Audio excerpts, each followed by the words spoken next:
Another one from the comments. Somebody asked on the back of a recent video, this about not profiting from your own offending, with the dog napping case. They said, well, what happens if you write a book about your crime?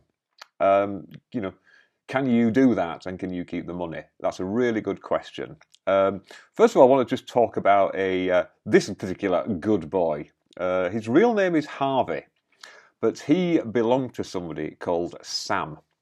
So he got named Son of Sam. That name might ring a bell.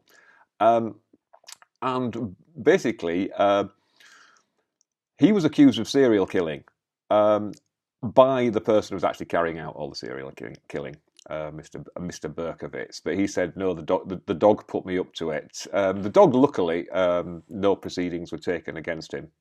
So either he was a good boy or he's really got away with it. But Berkowitz, people were interviewing him. It was like, fascinating story. And he was writing books and all sorts of stuff. And the victim said, well, hang on, this isn't right. He's actually making loads of money off this. There's going to be films and everything. This can't be right. So they passed what they call the Son of Sam law, which said that you couldn't profit off your own offending by sort of speaking to the media. Do we have anything similar here? Yes, we do, in the Coroner's Act. Now, you can't be prevented, because of your Article 10 rights, from commenting about your criminality.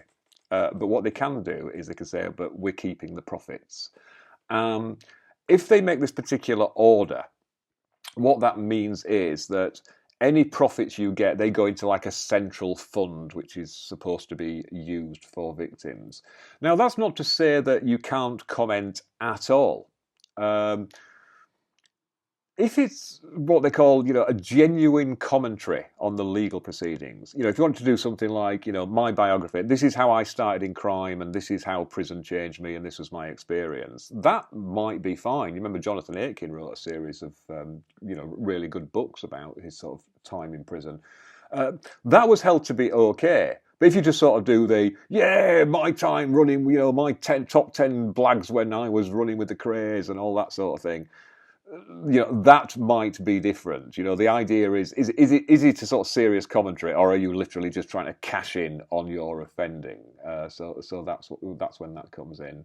But yeah, so the simple answer is, theoretically, there's nothing to stop you, telling your story, but there are ways of making sure that you don't profit on the back of it. Okay. If you found that useful or interesting, please consider clicking the like button and also maybe even subscribing.